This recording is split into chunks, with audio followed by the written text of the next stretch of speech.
Hi, Vibeke. Hi, Will. How are you? I'm good. It's lovely to see you. Do you remember we have met in another world? It seems by now. Back in the days when you were allowed to meet in a room with humans. Indeed, it was in a room in the British Library. Speaking of the sound archive, and Yeah. just getting this beautiful introduction, and hearing you speak now with Helen. Made me very curious in just hearing you touch upon the time of the pandemic, experiencing it from within that British library, or thinking of that time through the eyes or the ears, perhaps rather, of the British Library Sound Archive, and uh, how that is being stored or also being experienced from that perspective. And perhaps it was because we had just met before that whole shutdown of institutions of the world, in many ways, that it had been so much in my mind, and that collection, that sort of cacophony of sounds, how it had been in a time when we were talking about silence so much, the silencing of society, and then there was this loud archive sitting there, resting, or perhaps waiting to speak again. Yeah, it's an interesting one, touching on silence and the need to kind of create silence and create spaces. I mean, we're now, putting the pandemic aside for a nanosecond, we're now with the Black Lives Matter and Me Too movement, we're in a time when people are realizing that we need to make space for other people to speak, and we need to make room around the table, we need to make room in conversations. And so that we need to kind of encourage or create our own, we need to not fill silence. We need to actually allow silence to develop and let other people come into that. So that's an interesting one. I was just, last week I went to the Orkney Islands for the first time, and it was absolutely amazing. And I was able to, because it wasn't windy there, uncharacteristically, it was very still and super, super quiet. And I was able to just stand by a bit of water and hear silences, hear tiny things that I would never normally hear. So it was a completely different listening experience. It's great that I'm talking to you because I know that you love this stuff too. You can go all out with me. So, I mean, to give you an example,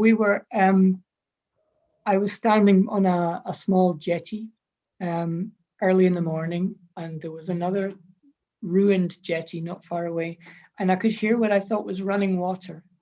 It sounded like just a little trickle of water, very constant, and I couldn't see where it was coming from, and I should know where it was coming from, but I gradually realized when it came and went that it was actually tiny, tiny fish. I mean, maybe this size, millions of them, and they were just jumping to the surface to catch a fly.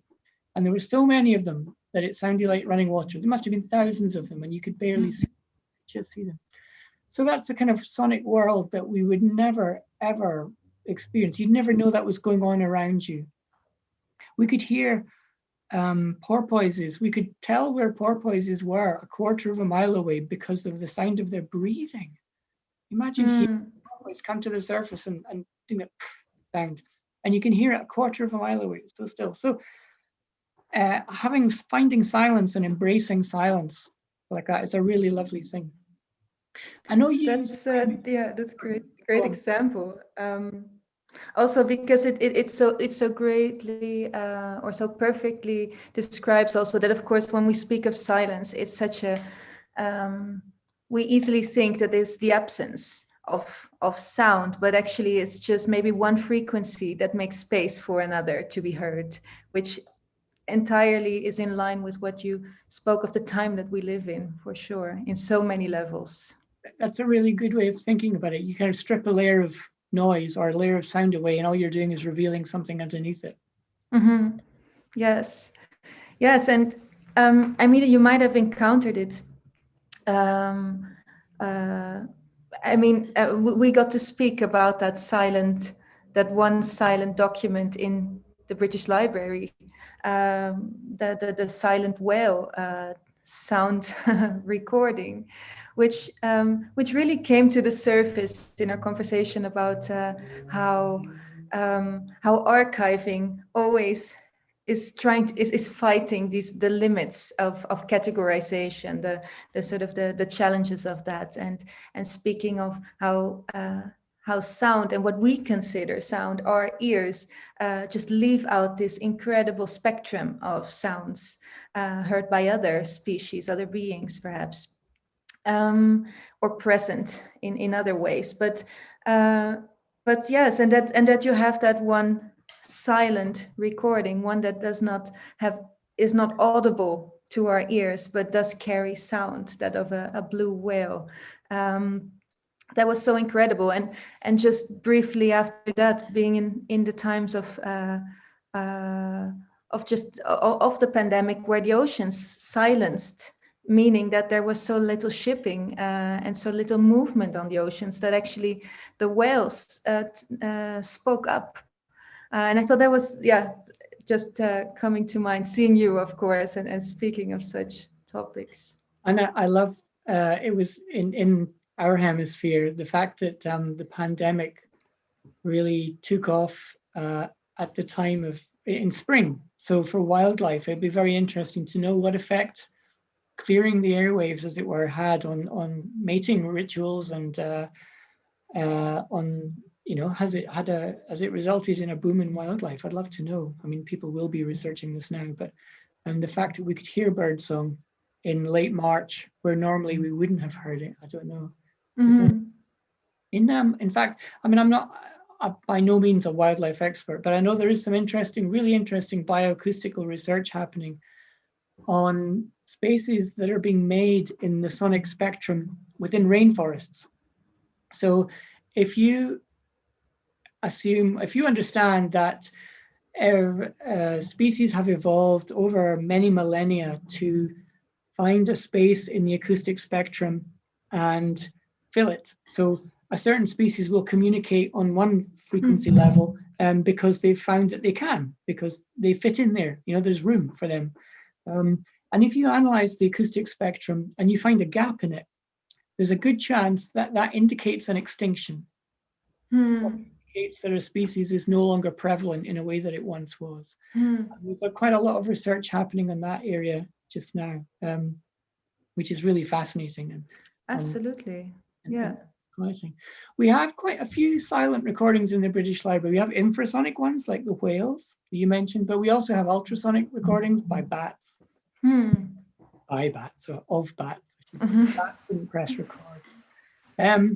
But I love the fact that you've engaged with that whale recording. I've seen online some of your correspondence with Jem Finer about ways of exploring the kind of poignancy and the resonance within using a metaphor within that whale recording is fascinating, because, as you said, in archives, we don't really know what our stuff is for, and you've illustrated it really beautifully. So you might think, well, it's a recording of wildlife, therefore it's only really of interest to wildlife experts or people who love the sound of wildlife. But actually, often the most interesting uses are completely unanticipated. So we do try and make things available across, or discoverable, I should say, across different fields and so on. So finding hearing about you using that is really heartening and great. You use time a lot in your work, don't you? And sound, but not only sound, but you use a lot of time-based things that are essentially not really about sound, which I like. I would say so, and actually I was holding myself back a bit to jump off this very noisy chair when you mentioned you were at the Orkney Islands, especially looking at the water there, because that particular water has been in my research lately. Oh. Yes, and very much time-based, in the sense that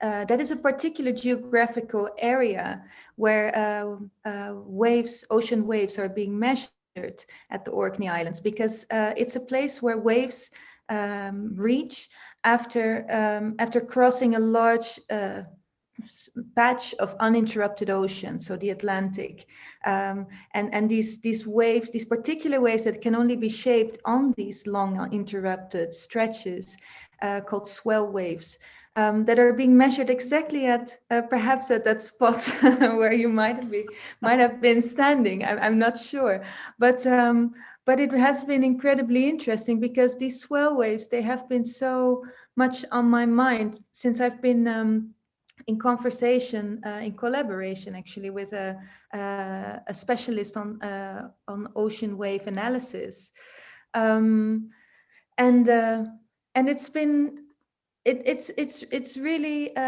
for me it's really interesting to have conversations with people from such different disciplines, because indeed what you mentioned, like the questions that are raised are so different in these different environments. And but the reason why he looked into these wave data there was to see what the effects of these waves would be on the ports, on the docks, on the human-made structures around that area, where I was actually really interested to look at those waves for the purpose of looking at the waves. And I got to do that through his research, through his analysis. Sorry, whose analysis was that?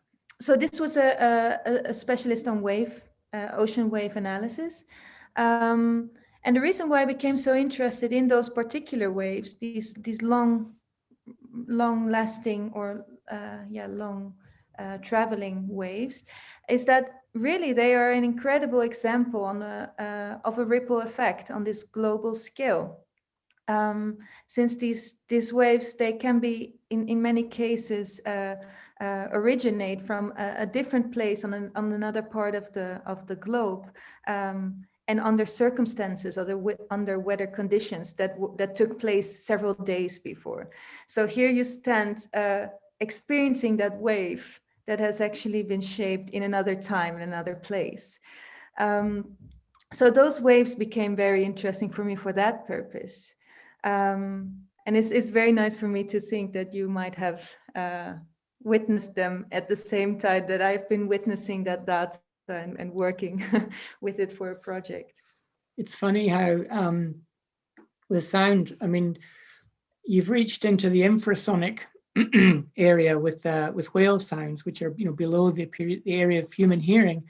But then you could also say the wave patterns in the Atlantic coming across there are the same phenomenon in the sense. It's something, the frequency of that is so much lower than anything a human could hear. Yes. Yeah.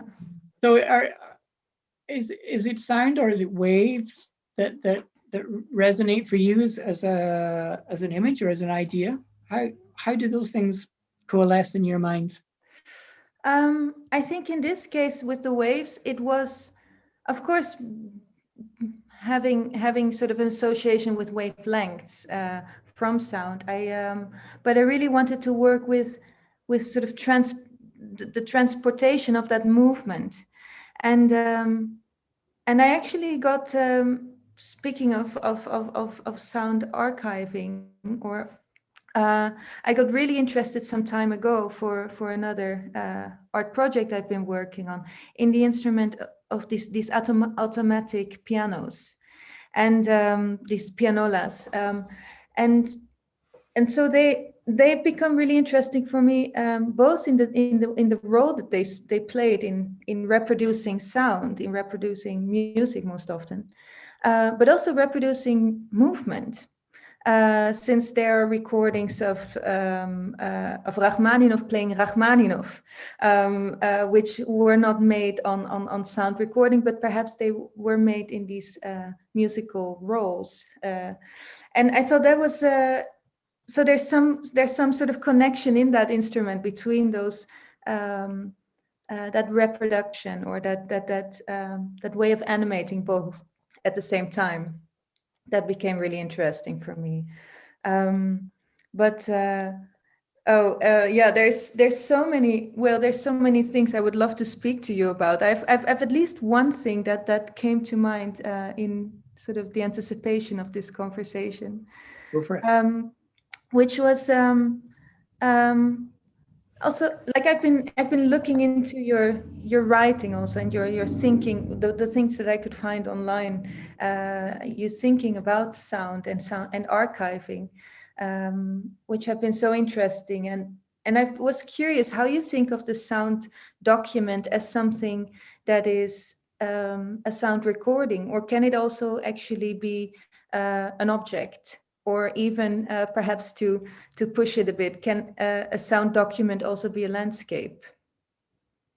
Ooh, well, it's definitely the object, the physical manifestation is really important. I mean, it's important because it's important to people. So you don't need to go very far to find people fetishizing sound carriers, discs and tapes and so on.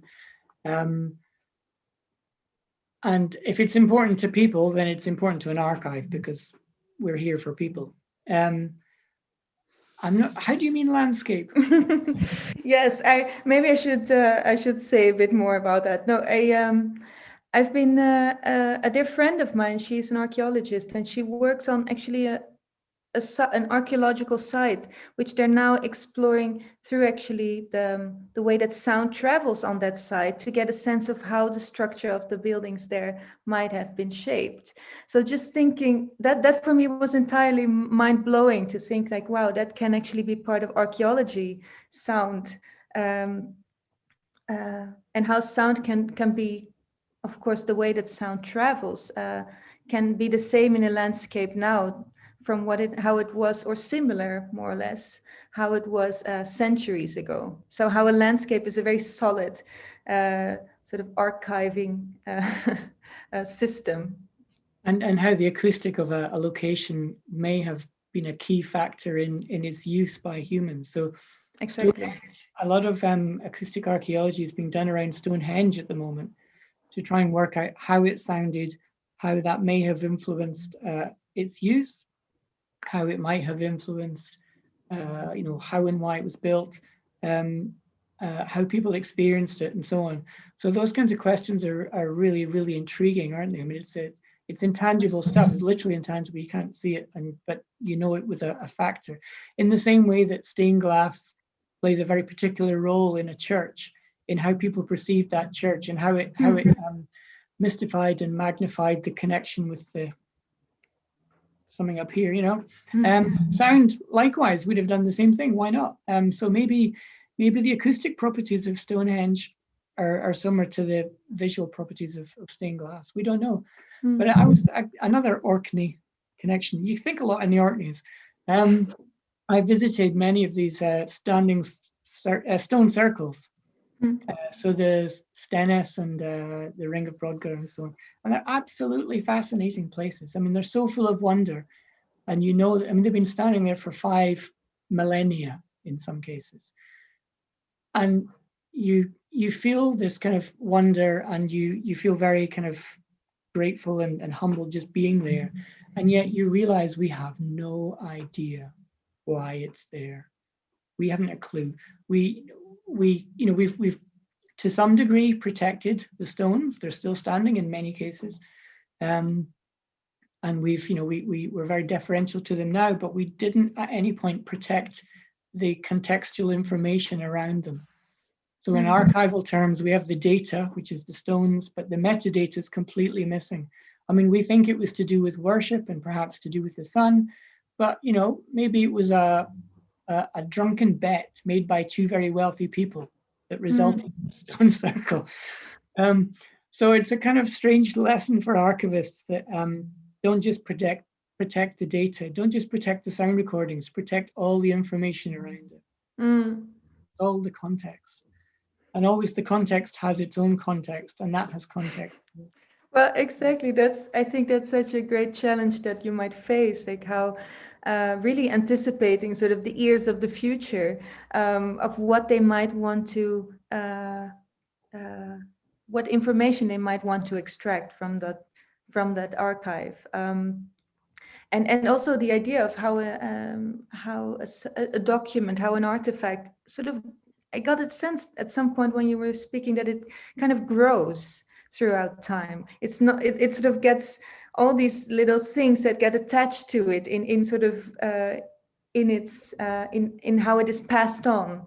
And yeah, it really made me think of being in a collection of natural history some time ago, and there were these pots that were dug up at a certain time, and at that time when they were dug up, there were etiquettes attached to them, and but those etiquettes had also been on there for 2 centuries by now, so they had become archival, and so this sort of object just kept on growing, and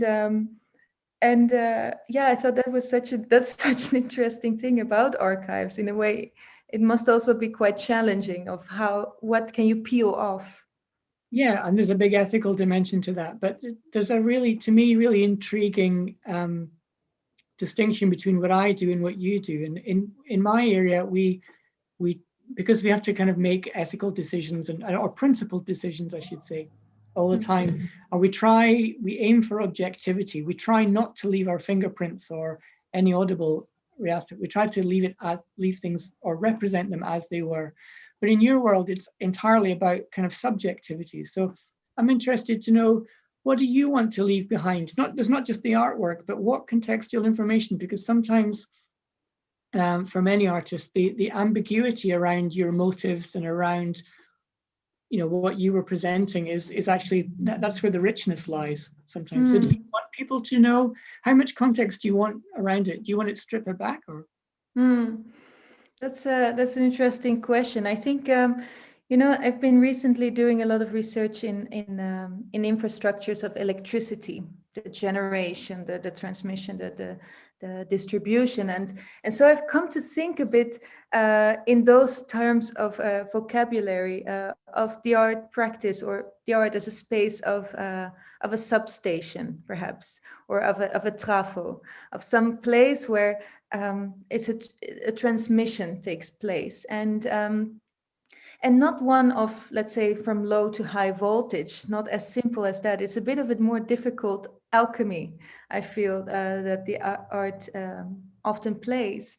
And it's perhaps a strange example, but some time ago I spoke to a person who develops scents, who composes smells, sometimes to wear as perfumes, but also as scents by themselves. And he had been sort of putting together the scent of a Jaguar E-Type. Don't ask me why, but the sort of a mixture of petrol, of oil, of leather. And as he spoke about it, he said, you know, when you want to make the smell of leather, you actually have to use celery. And I thought that's wild. That's perhaps that's the alchemy that I'm referring to. That sometimes, in order to say leather, you have to pick celery. So that might be. There's not that direct relationship in the transformation, but I also feel that is often how the world is experienced, at least how you know, you might see something and it clicks with something entirely different, and but it's not an entirely arbitrary connection either. But yeah, I think for me, what I would like my art to do in a way, is to really create these connections, connections. Yeah, ways of relating, perhaps, relating to ourselves and our environment, but also things in our environment to one another, and really to have this sort of sense of connectivity of in the most wild ways, perhaps. And in that example you gave of the celery and the leather, I mean, the reason that celery smells like leather or reminds us of leather is entirely inside us. It's not we're the conversion unit that turns the smell of celery into leather. And it's like I guess camera lighting. You know, if you want to look natural on TV, you have to put on really unnatural makeup, and then with the lighting and the camera lens, it turns it into something that looks like a natural human being. A weird kind of filtering process, and we always forget those lenses that we're looking through. And in the celery leather example, we're the lens, aren't we, that turns leather into celery. I mean, in that example, I think we are, but there's sometimes also there might be a very perhaps there might be a very chemical connection, right? Which perhaps we can call objective, that connection, and yeah, there's also those type of connections that I feel we're constantly surrounded by, how we are connected to other things in our environment by this very actual, profoundly chemical connections. And just perhaps to quickly mention another example, because to take it out of its abstraction, is that that for instance we call we call whale species, as you by now know I'm very interested in. We call them the most polluted animals in the world. And this is because they carry all these traces, both because they are getting quite old, so their bodies have a long time in which to store that information, those elements, but also because they're at the end of a food chain, so they really sort of accumulate these elements. But then we realized that actually when you open up a whale, if you have a good reason for it, you'll find traces of the gold mining, and you'll find traces in elements of mercury, or you find traces of our shopping bags, you know. So there's also that connection, which is less associative and really profoundly intimate. And not only the knowledge that the information is there, like in tree rings, but that the whale had to live that. The whale experienced chewing a shopping bag, or absorbing gold mining detritus, or, you know. Yeah, yes. I'm very aware also that the ability that, and I'm happy to see that you can join me in jumping from one topic to another. Yes. Are you planning to return to the Orkney Islands? Oh, no plans, but a big desire to do so. I would love to. We're running low on time, but I want to ask you a question very specifically about Longplayer, because I know you've kind of engaged with Ella and so on. I'm curious to know whether the ideas around Longplayer really impact on your thinking about time and art, because the scale of it is the exciting thing for me. I wonder what it means to you. Well, what I think is really interesting, I got to experience it during my time in London, which I'm very happy about that I could.